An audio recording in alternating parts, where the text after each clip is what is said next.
Very rude. Element a sorry blog. Me. They will be trolling me. Some will troll me with unknown account. I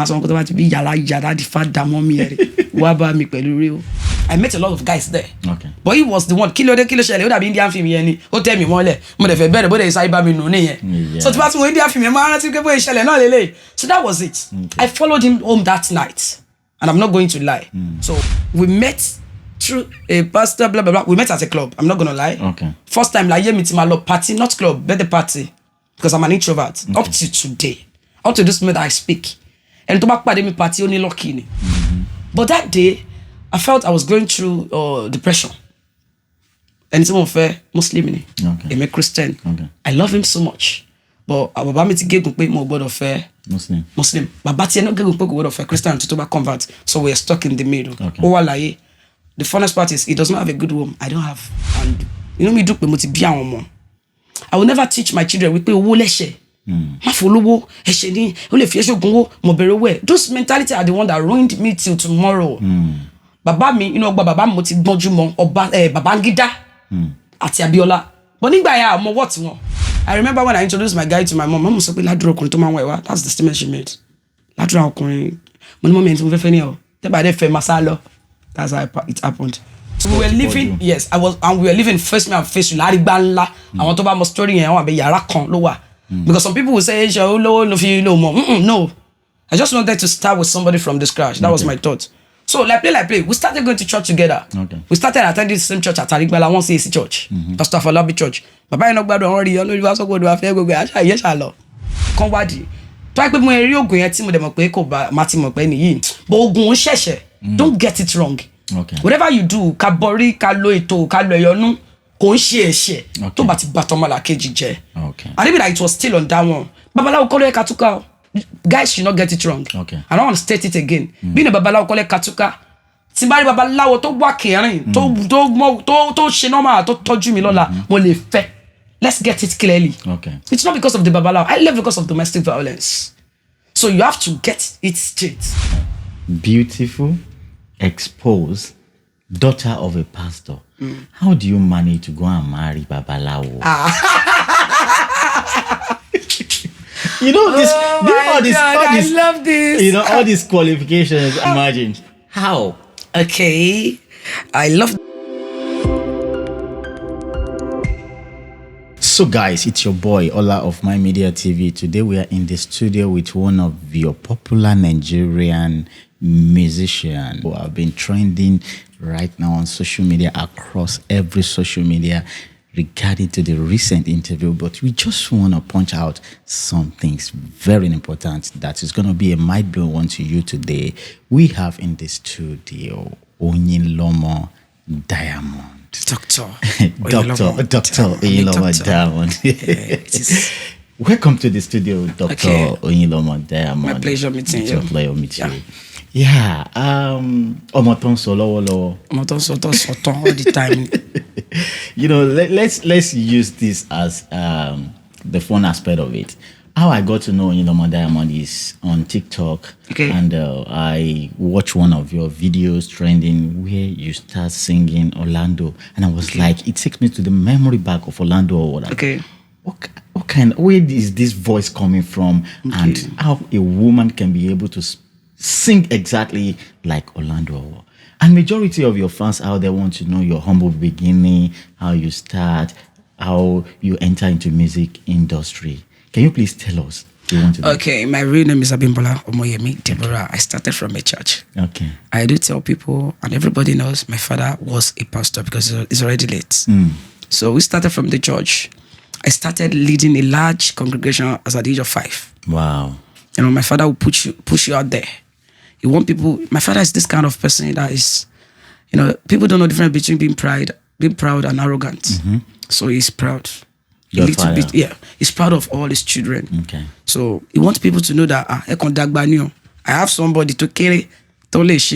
So while in his church, because he has church, I was born and brought up in CSC church. Okay. That is why I don't pierce my ears, not because I'm holy. Okay. So we started from there. I gained my courage. So then, since then, even if I'm facing millions of people, I don't care because I'm used to it. Okay. I've been facing the crowd. So it was my father that gave me that courage. Okay. to be singing music. It was even the one that taught me about music. Okay. My father was a great composer.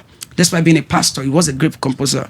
So it was one that taught me about music and all of that. Every talent I have today, artist sorrow, everything I'm doing today, it was my father. But that Orlando Award, nobody taught me. I decided to be doing it myself because I don't like to be compared with another person. I can remember the days of Kamashi Jump Kakuri, Kamashi Bugwe, those days, Faji la Rupanshi, I can go Kasha Shishe, Kajam, ni moment here, now after. So I used to sing, I've been singing like Saint Janet before there was Saint Janet. Okay. That's Saint Janet. Yeah, before I even got to know that there's anybody that bears Saint Janet. Okay. I have inspiration for Moman Shere Pagon. Okay. But the man so naturally. Okay. If you have noticed, even if people knows me and my band boys, everybody that follows me on my WhatsApp or Instagram story, they always see that. So lately, I'm a very free person when it comes to that. Okay. So, when you are doing something, it is that thing that will be bringing inspiration to you. When you are doing something. Okay. That's something, not more inspiration. So I can remember there was a day I was listening to Sonny Ade music. I should be very careful, you see. That's the real one. The one that still stuck in my brain was the one I composed.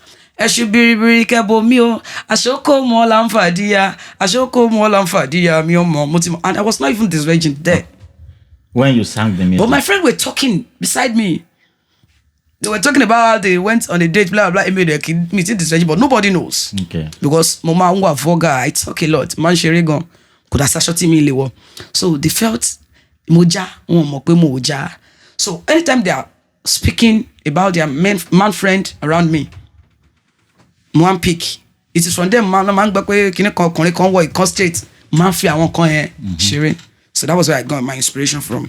If you can ask me from my boys or people that are very familiar with my WhatsApp story, IG story,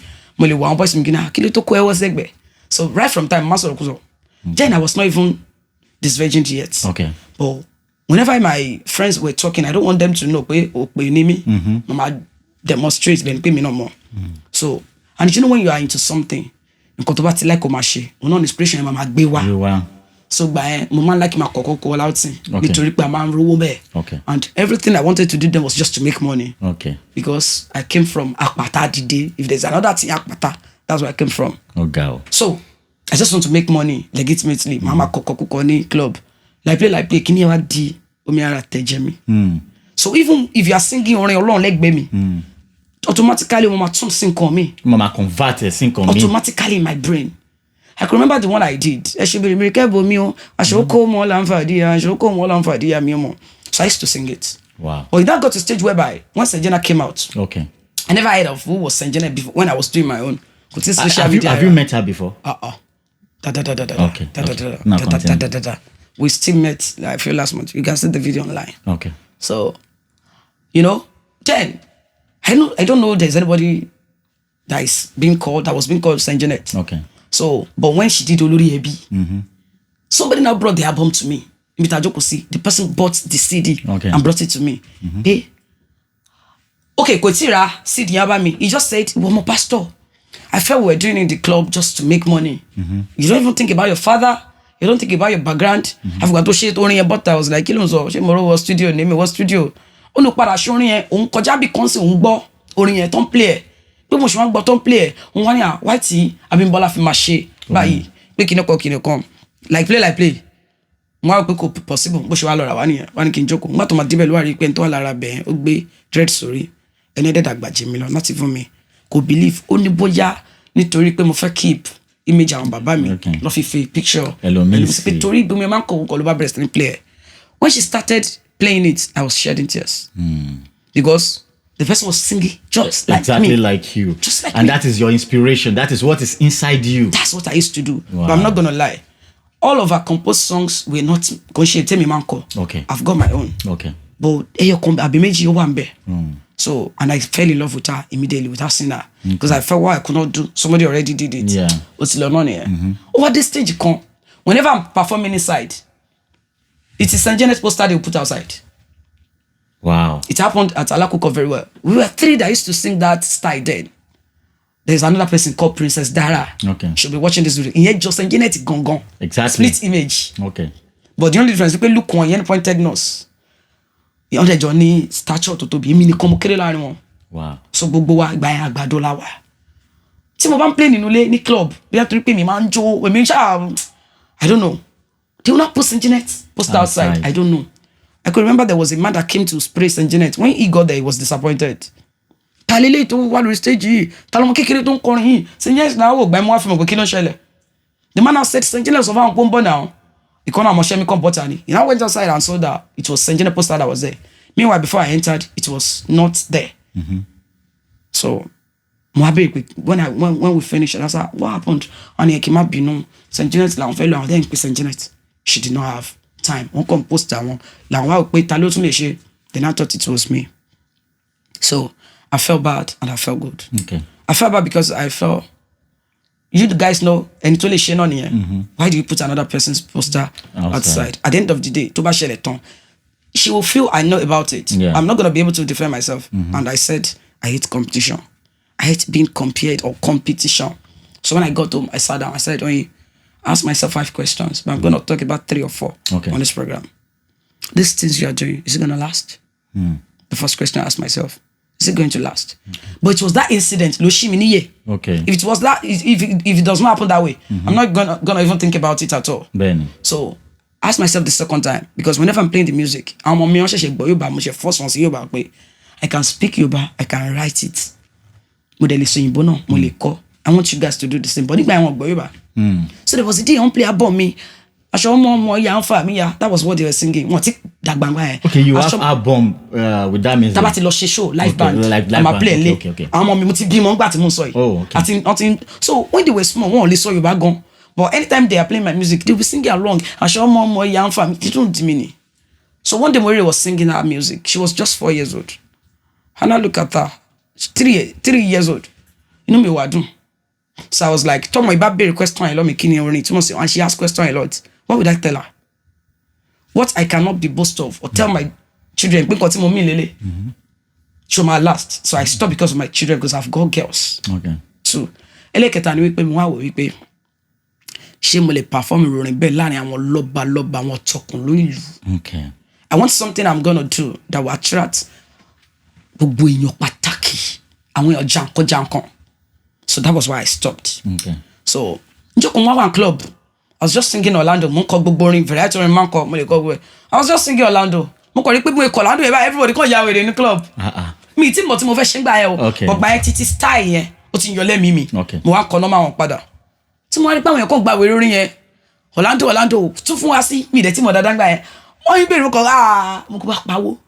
And you know entertainers will after. So there's another style. Tole jawo like Koko. They capitalize Lori. But they capitalize Lori. I don't listen to music. You can go on $80. That's why I don't feel permanent and John normal woli. I don't like listening to music. But she know about mo agbo mo 10 mo bi aditi. O le ma ju better lo. Mo best ni ko. But mo ri pa me ko je ba me ko na. You get me no switch voice baba. I want something that will make me different from every other person. Okay. I like to be distinct. I do everything. Tell me about what my life is different. The fact that I'm singing the juju does not mean I do everything they do. It's my breast capitalize my twist voice me. Number to change voice me. And ma be poster me sitter. Tori po nwa jora wa. Tell me there she share nule. Korolo my bag bashimje. That was why I switched. So that's why I found myself doing Orlando and I love it. Naturally. Wow, it's highly interesting, you know. I like the story where you're coming from and where you had today. But do you know that majority of the people who have been saying like, Oyinlomo, she's beautiful, I know. she's this, she's fine. sexy. How do you really manage your male fans? Oh, no be today. How do you manage it? You see, in my industry, I like to say, go and ask. I've got audacity.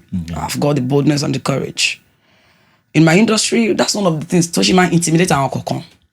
Because in cotton bafeshe, no mamashe.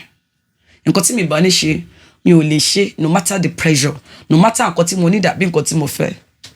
But do you know there are some cases that if you are not response to your male fans, they say, "Oh, Oyinlomo, she's rude. She's like this." No, limit me gone. Okay. That thing you're saying, it's really limited me. It's all limited me gone industry. You know, a lot of people gone.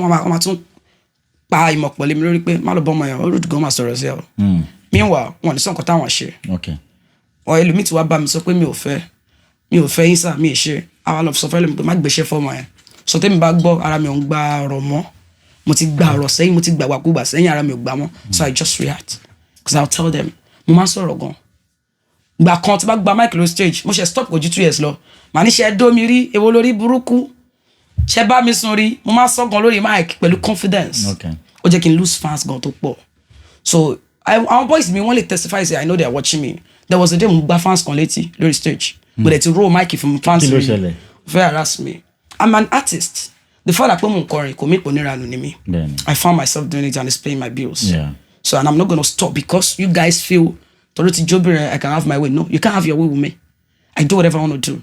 I date for love. I'm a lover girl. Okay. If I don't love you, I can't date you. If there is no connection, I cannot even date you. Okay. So if I can't date you, I don't know why I mean.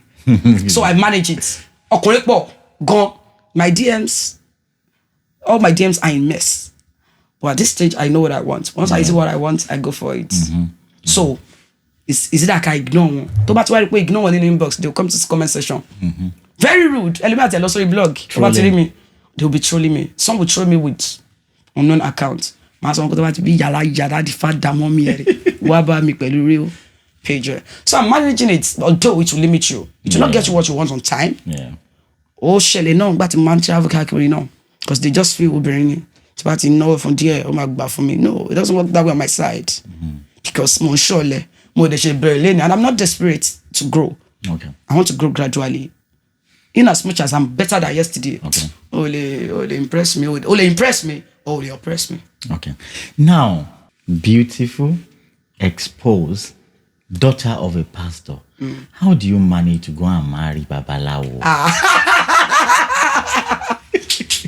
You know this. I love this. You know all these qualifications. Imagine how. Okay, I love that part, and I've promised myself that I'm not going to be talking about my relationship, my past relationship too much. Okay. Because I don't dwell in the past. Okay. I'm healed. Okay. I'm fine. I'm okay.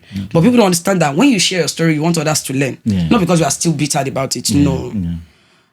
If you listen to the full interview or you watch the full interview, because I can remember African Magic invited me, if I'm not mistaken, it is 6 years ago or 7.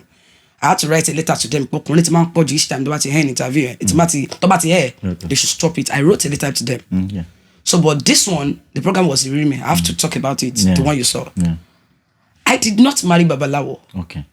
In fact, we met through a pastor, blah, blah, blah. We met at a club. I'm not going to lie. Okay. First time, like, meeting my love party, not club, birthday party. Because I'm an introvert. Okay. Up to today. Up to this moment, I speak. And to back party, party only lucky. I don't go out. I don't club. I don't drink. I don't smoke. I'm not holy. But that day, I felt I was going through depression. And it's fair Muslim. Okay. I'm a Christian. Okay. I love him so much. But I will to get more word of Muslim. But not get word of Christian to convert. So we're stuck in the middle. Okay. The funnest part is he does not have a good womb. I don't have. That's the beautiful part of life. So when I go more sokunle and remember I can't share problem. She birthday party. So when I got to the birthday party, I met him. That was the end. The day I saw him was the day I followed him home. Okay. That particular Babalawo. Which has never happened. But you don't know he is a Babalawo? No. Okay. I tell people my story because I want them to learn. Yeah. And to castigate me, I'm in a better place. So, I already want Jalo I'm in Balata. Kong Pokon Soro, Benye, Kote Kokon Je. What did the Motin so far? You should leave me. I like this guy. Lodger I go gone. There is this lady, or Remini. Oh my God, night I went to view my phone is yesterday. As she saw Larry. Ó tún fa mi pa bin bala kí ló ṣẹlẹ̀ ó wá lọ bá wa pé kí ló ṣe yín kí lẹ ṣe fún ọ̀rẹ́ mi èmo tún lọ bá dà pé mi like ẹ o ẹ̀yin ní oríṣiríṣi èèyàn tó pọ̀ gẹ́gẹ́ bí náà kan tẹ̀lé ọ̀kan kí kan máa bá sọ̀rọ̀ and that was it. But do you believe in juju? I believed. Okay. Nígbà kan àgbàgbọ́ oògùn wà èèyàn wà awowa. Do you believe that that can be the? I'm not going to. You see, I'm this kind of person that I don't like putting blames on some things. I feel it is fate. Fate me loti mi kúrò ilé lọ́jọ́ yẹn lọ síbẹ̀. I met a lot of guys there. But he was the one. Kilo ṣẹlẹ̀ ó dàbí Indian film yẹn ni. Ó tẹ́ mi mọ́lẹ̀. Mo dẹ̀ fẹ́ bẹ̀rẹ̀ bó dẹ̀ ṣe bá mi nù nìyẹn. So tí bá tún wo Indian film yẹn máa rántí pé bó ṣẹlẹ̀ náà lélẹ̀. So that was it. I followed him home that night. And I'm not going to lie. So, but when we got home, nothing happened between us. I feel it's after 3 days or so. Mo ṣá wà ńbẹ̀ mi lọ lé mọ́. And I was working at a filling station. I was making change. So nígbà tí wọ́n á délé ọjọ́ kan tí wọ́n á tún lè ṣe. When you said about my marry Babalawo, I saw a cute young guy. And Sherry, mo máa sọ fáwọn òbí, and you know me dùn pé mo ti bí àwọn ọmọ. I will never teach my children wípé owó lẹ́ṣẹ̀. Má folówó, ẹ̀ṣẹ̀ ni, ó lè fi ẹ̀ṣẹ̀ ògùnwó, mo bẹ̀rẹ̀ owó ẹ̀. Those mentality are the one that ruined me till tomorrow. Bàbá mi, ọgbà bàbá mi mo ti gbọ́njú mọ́ ọba Babangida àti Abiola. But nígbà yẹn àmọ́ wọ́ọ̀tì wọn. Ẹ mọ̀ pé ọmọdé, ọmọ ọdún 5, 6, 7, 10. Akọ̀mọ̀ àgbéta lẹ́nu àfìgbà tí a ṣe wọn dàgbà mọ́ni lórí orílẹ̀-èdè kẹ̀ nínú ọgbà bàbá mi ní sọ́jú yẹn lọ gẹ́gẹ́ bí pásítọ̀ bẹ̀ láti mọ̀ wọn. But mo rántí gbà pé tó bá ra gift fún bàbá mi ò ní gbà. A ní tóró ní ọ̀nà náà, that's his quote, tó lọ sí ibi iye. Díẹ̀ èèyàn ló rìn gbòòrò ní ọ̀nà náà tó ṣe kíní kan ó rọrùn fúnra kùnmí láti gbé wà abẹ́rẹ́ òun ò fẹ́ ṣe kíní kan. His mentality is whack. I'm so sorry bàbá ẹ mọ̀. Ṣé you understand? Ó ti believe jù. Mentality like, I don't want wípé I want to start with somebody from the scratch. I remember when I introduced my guy to my mom. Mom sọ pé ládùúrà ọkùnrin tó máa ń wẹ̀ wá. That's the statement she made. Ládùúrà ọkùnrin. Mo ní mọ́mí ẹni tí mo fẹ́ fẹ́ ní ọ̀. Tẹ́bà dẹ́ fẹ́ máa sá lọ. That's how it happened. So nígbà tí mo délé ọ̀kan tí mo máa ń tún lé ṣe, mo wá rí àwọn sáàkì tó fi ń ṣe nǹkan. Mo kàn rí iṣẹ́ díẹ̀, wá change mi ò rí rí. Kò pọ̀ náà. Ló bá ní òun ó kéré àìpé òun náà ló kó dànù. Ó ń kó níṣojú mi yẹ. Tí mo tún lè ṣe ó kàn sáyé lọ́bẹ̀ fún wa ń kó dànù, wá ń tún ṣe. Mo ní kí ló ṣẹlẹ̀?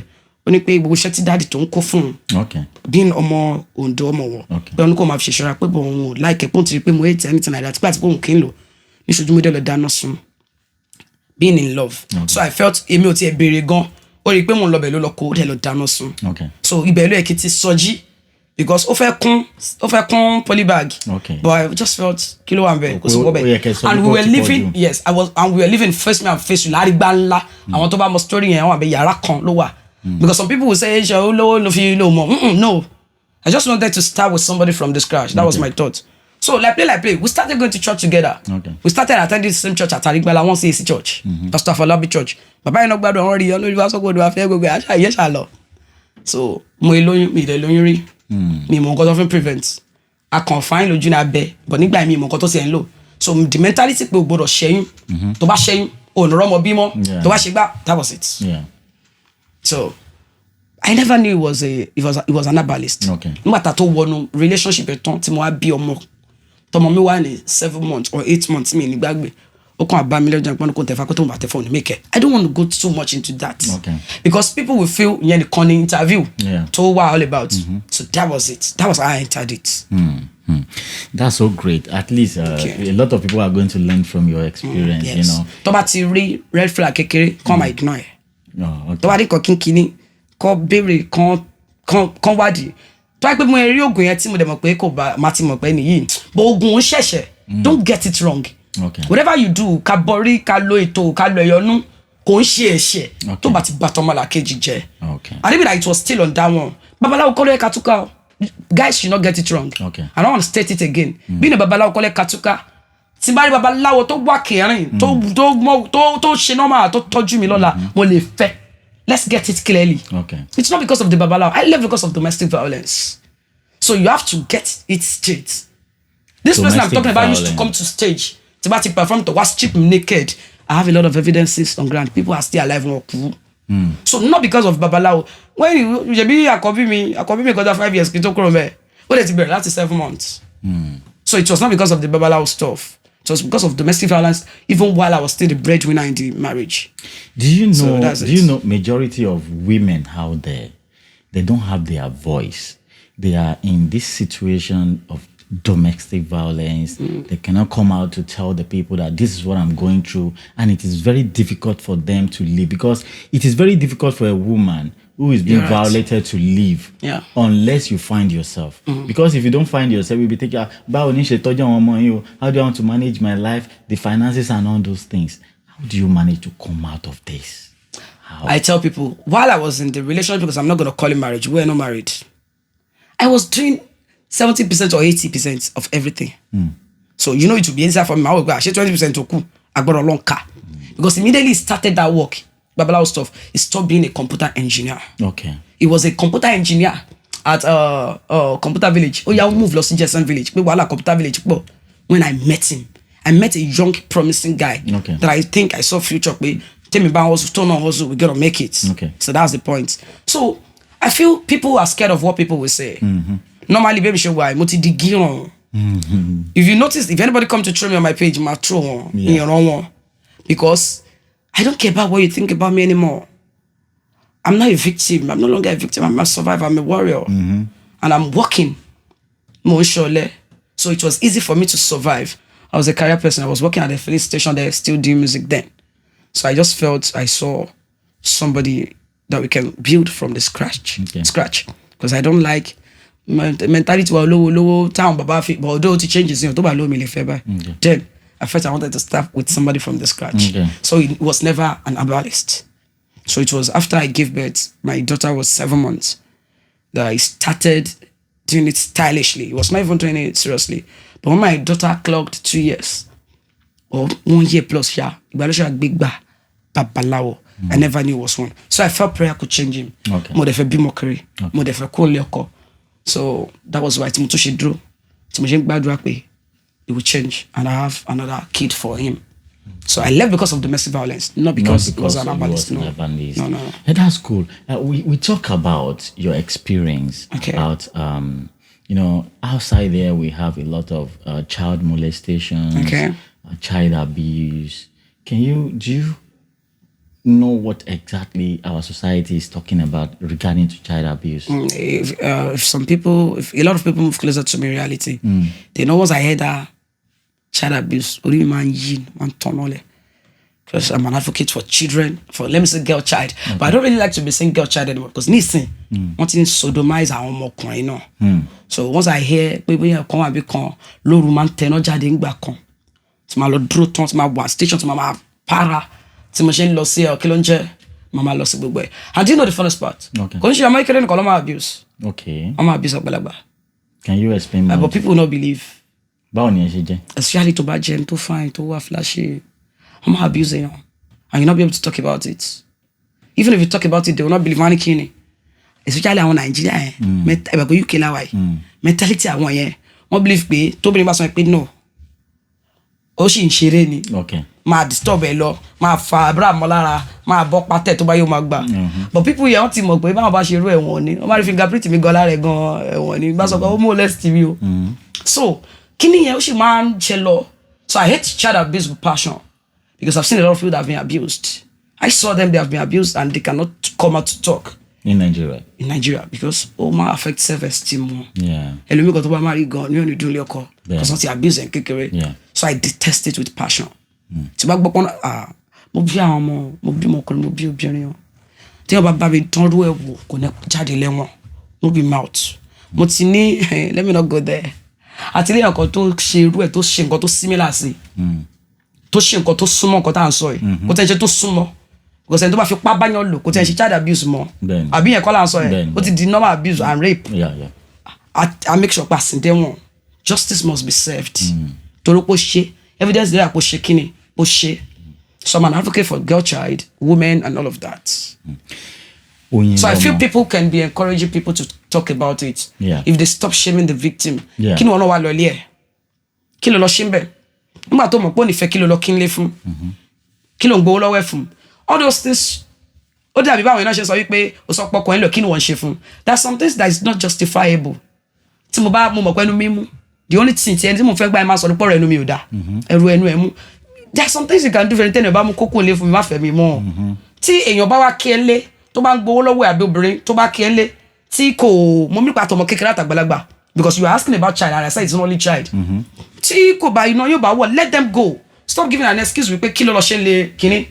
People that comment about that wọ́n kì í jẹ́ kí àwọn abusers kàn lè sọ̀rọ̀ because at the end of the day once the ẹni tí wọ́n ti abuse ó rí comment nǹkan tó ń sọ pé kí ni wọn náà wà lọ́bẹ̀ gbàtẹ́ni múra fọmọ yín dáadáa ẹlòmíì àtúmọ̀ go as far as wípé ẹ wọ aṣọ tẹ́ wọ fọmọ yín wà revealing ẹ wọ aṣọ tẹ́yìn náà tẹ́ wọ fún could make sense no matter what nobody should be abused and you know the funniest part in the family ọ̀pọ̀ sí jù but we are not ready for the conversation àwọn uncle àwọn auntie àwọn ọkùnrin ọkọ kí n bọ́ta sọ̀rọ̀ ni wọ́n abuse àwọn ọkùnrin náà ọ̀pọ̀lọpọ̀ ọkùnrin ló jẹ́ pé kò like young lady nítorí pé àwọn àgbàlagbà ló abuse wọn gbé kíní mi sẹ́yìn àwọn àgbàlagbà obìnrin ló abuse ọkùnrin.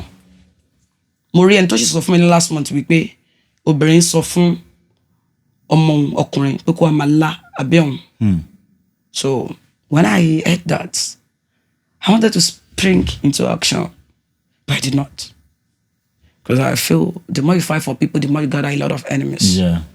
mi ò dẹ̀ tí lówó débi tí màá gbé estate tó jẹ́ pé tó bá tí ṣe káàdì wọn ní wọlé tó bá tí ṣe oríṣiríṣi wọn ní dọ́dọ̀ mi mo fẹ́ kó dàbẹ̀ pé mo gbẹ́rọ lórí sórí mo fa tèmi lọ so I recommended person so àwọn tó ti ní organisation tó lè ṣe tẹ́lẹ̀tẹ́lẹ̀ màá ti jáde start mọ́tò kó but these days I feel people don't even appreciate good people at the end of the day kí ló kàn tiẹ̀ ń bẹ̀ lọ́mọ sọ so abusers should speak out. They will shame me, them body shame you. Maronyon, speak your story because the more you speak it out, the more you heal.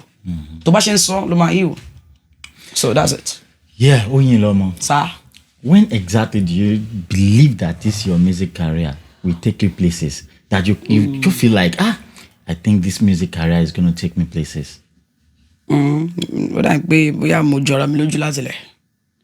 Latile, I know I will be going places, but I don't know how God will do it. But the day I went to a church. Okay. Tí olùṣọ́ ti sọ wípé so ti ẹgbẹ́ mọ́tò ọ̀kadà ló gbé wá. Pẹ̀lú gbogbo akọ ẹ̀ náà. He has been toasting me on the phone. Kó tó rí mi. So wọ́n treat artist kan lọ́jọ́ yẹn as a better artist. Torí pé ní ẹgbẹ́ mọ́tò wá. Tí bá dárúkọ artist yẹn máa rántí ọjọ́ yẹn. Mo lè dárúkọ wọn because èèyàn artist yẹn Ṣẹ́gun Nábì. Okay. A lọ play lọ́dọ̀ olùṣọ́ kan lọ́nà Àtàntà. Ìjọ yẹn ló dẹ̀ pé màá ti Ṣẹ́gun Nábì máa kọ́kọ́ pàdé lórí stage. Wọ́n lọ keep àwọn síbi tó wà okay. But then màdébẹ̀ ojú pa mí débẹ̀ ni. Olùṣọ́ yẹn ti ń toast mi lórí fún kí tó débẹ̀. Okay. So when I got there, he treated me like a trash just because ọ̀kadà ló gbé mi dé. Èmi àtẹ̀gbọ́n mi. Okay. So wọ́n kàn ní kí mi sùn ní church because ìta ní select man ṣe concert. So I wà ní church òtútù mú òjò rọ̀. So to cut the long story short, when I started singing, mo rí pé àwọn èèyàn tí máa yẹn ò lérò wọ́n dìde sí mi. Cause kò lè pa mọ́ra. Níṣojú mi ló sọ fún mi pé mo ti rẹ̀ gbogbo mọ́tò wa ọ̀jẹ̀ ní mọ́tò lòdì à ń chájì iye tó chájì yẹn ó ga ọ kíní kan nbà tí má san owó tí mo san ẹ nbà tí má ṣe kíní kan nígbà tí ọ ń jó gbogbo ẹ̀ ló mọ̀ pé olùṣọ́ máa ń wá sí concert tó máa ná gbogbo olórin kò jó but àwọn èèyàn bẹ̀rẹ̀ sí ní dìde wọn ń jó njọ́ ẹ̀ mo ti mọ̀ wípé because mo sunkún kó tó di pé mo gorí stage yẹn mo sọ fún sister mi èmi àti sister mi lájọ máa ń rìn kiri bí inú orí nígbà yẹn náà mo dẹ̀ ṣe ń go through heartbreak pé mo kò ní ilé ọkọ tí mo wà so mo bẹ̀rẹ̀ sí ní rò mo sọ fúnra mi pé you're gonna be great.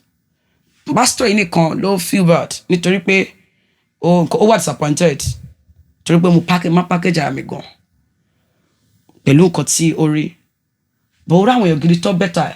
Do you know what Ṣẹ́gun Nábì did? People don't know why I love Ṣẹ́gun Nábì. Joy mo ti love Ṣẹ́gun Nábì. And no matter nǹkan tí bá gbọ́ pé Ṣẹ́gun Nábì no I will still keep loving him because of what he did that day. When Ṣẹ́gun Nábì was now singing he now called me back to stage again. Okay.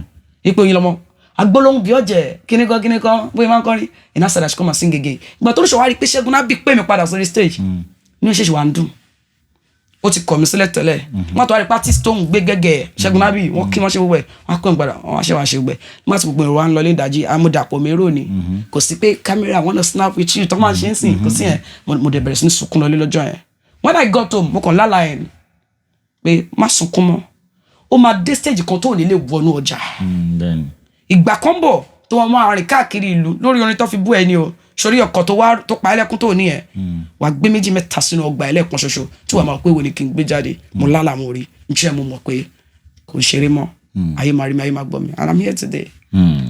àlìkà mọ́tò tí a ti lò àdúpẹ́ lọ́wọ́ lọ́wọ́.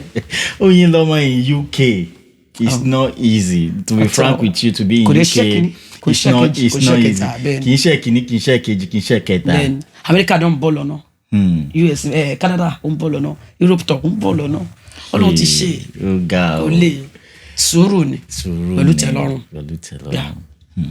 Now you are in UK. Yes sir. What you came to do in UK? Music attorney. Kaje kam abikila baka ani ṣe mi ká sọ̀rọ̀ ọ̀rọ̀ yìí náà la fi ṣe ni ká de kọrin ló bá tán. You tell us more about your concert and everything. So. No, I don't have any concerts coming up. Okay. I stopped. I promised myself that I'm going to stop doing concerts. Last one I did. Okay. I was short. I'm going to so back beginning ko. Baby, we got that to go. You pay kima ko 10 million. Lórí nǹkan kí ma rí 4 million. So money shame for now. Three more respect àwọn tó ṣe yearly concert. Okay. Yeah, and if I'm going to do any concert, it's going to be in the UK or US. Okay. So, but for now, Kitty Kana Nigeria hold on. Okay. Not for now. Because Tiba Shen come making run lower. So man weigh me down. Tiba de marodu no lower. Kon dabi. Ba when she man it man but kini kon man. So me Tiba Shen come I have to have at least 60% kito try láti ṣe. And lower key music project koko hold on now. I have a lot of projects to pursue because music nìkan kò lè gbọ́ bùkátà ẹ̀ mọ́. Ó ń gbọ́ ká yẹ̀ bá díẹ̀ náà. Majority of the upcoming artists out there, they look at people like you as a role model. What advice do you have for them? Firstly, can you man funny to man so far? I tell people not to use me as a role model. Okay. Do you know why? Can you withstand what I've withstand? Can you really be yourself the way I be myself? I don't know if you understand, yeah, but just continue so any feel bad. No, you cannot just use a total stranger. You don't know about what they do inside. But what's most of most on it? You'll be out show Tony Hemo. But more week pay or I watch a lot of people in the pay my me role model. So, but I know I've got a lot of people saying you're my role model, you're my role model. If you want to use me as your role model, you just have to be yourself. Do not fake anything. Why? Okay, paro. Okay. I'm very, very blunt. I'm very bold. I'm audacious. Intelligently audacious. And I don't care what you think about me.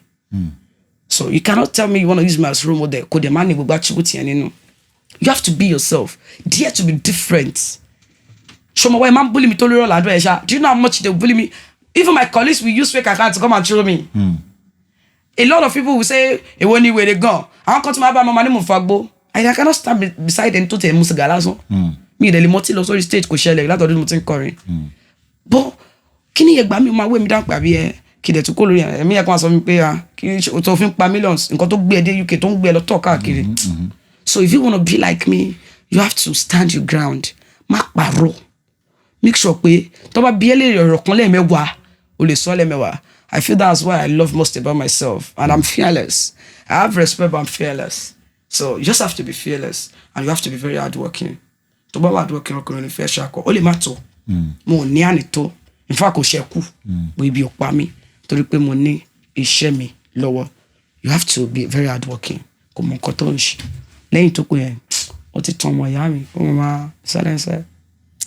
So, what do your fans to be expecting from you? One thing about me is I don't like to talk about what I want to do. Okay. Especially a project. Okay. Yorùbá sọ wípé ohun tá bá fọwọ́ bò ló níyì. Òwe ẹlẹ́kejì ni pé tíṣu ẹni bá ta ìyá máa ń dọ́ọ̀bù jẹ. I'm doing something, I'm working on something. Some entertainment now. Okay. Everybody knows I've got studio. I've got 2 studios, musical studio, my radio studio. Okay. But I'm working on something similar to studio, but not studio. Okay. But because of this struggle in front and back, kò jẹ́ kí n tí dúró ṣe. But they should expect, I'm not putting more to my machine con. One talent, only my loud there. Okay. You understand? Yeah. For the benefit of those your fans that don't know that this is the person that they call, can you give us a vibe of your music? Oyin ọ̀nà mi àlá o. Káyé mi ládùn joyin lọ. Kòrí mi máa burú o. Oyin ọ̀nà mi àlá o. Má wo mi roro, má wo mi roro. Má wo mi roro, make sure ma jigolo. Má wo mi roro, mi mo fi mọ́tò káàkùntà o. Má wo mi roro, make sure ma jíṣu lọ́jà o. Bọ̀pọ̀ bá rí mi lóde, wọ́n rí mi wá wò mí tẹ́ńbẹ́lú. Bẹ́ẹ̀ mi ò rán wọn. Bẹ́ẹ̀ lásán la jana gúfò ju iṣẹ́ ìwọ bọ́ ṣọ́bọ̀ kúkú tọrọ jẹ. Àgùdà òjẹ́ lábẹ́ Gẹ̀ẹ́sì wọn, iṣẹ́ ọwọ́ wa là wá ń jẹ́. Kẹnẹrí yẹn ló máa ń kó jẹ. Kẹnẹrí yẹn gangan yẹn ló fẹ́ gbọ́. ló gbé yín káàkiri gbogbo àgbáláyé. À ń kọ fújì, à ń kọ gbogbo ẹ̀, adẹ̀ lórí tiwa náà. Ìwọ́n tó bá kọrin títí ẹ tọ́lọ̀ gbàgbà kó lọ. Máa lè ṣe tàwọn gbogbo ayé. Kò ṣáà ti jẹun ni. Gbogbo ẹ̀kọ́ lọ́rùn bá fún lórí ọ̀fẹ́, kọrin tiẹ̀ blow. Ọ̀pọ̀lọpọ̀ wa gan tá a kọ, tó kọ́ wà, When the meaning, every cash out to okay. Then I want a problem. Then, thank you for joining us on this our channel. For I want you to tell your fans to keep on watching My Media TV. Okay. My Media Gist. Okay, My Media Gist and My Media. Is it My Media TV or My Media Gist? We just did too. Okay, So, but it is TV on YouTube, right? yeah. Okay, everybody, my fans all over the world, I would like you to subscribe, like, share all the content on My Media TV. You know, I'm going to buy in the UK. I know what I'm saying and I know what I'm talking about. So, and the fact that there's somebody out there that is pushing musicians, artists, everybody out there, the way we do in Nigeria, but to set something like this up in UK, it's not easy. So please support my brother, my fine brother. Support him to share his video so that it will go viral. People will know him very much. I'm talking about My Media TV and My Media Gist. You're gonna learn a lot. Everybody, So guys, thank you for watching My Media TV. It's your boy. Hello to agent to My go. Media TV.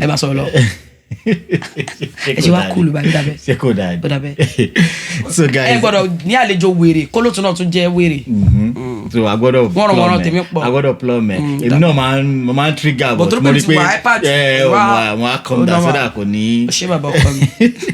so guys, thank you for watching My Media TV. It's your boy Ola of My Media TV. Don't forget to subscribe. Keep on sharing our videos as we always post on this platform for you. Part of Oyinlomo today interview that we just finished. Thank you for watching, and I'm gonna see you in another video. Peace out.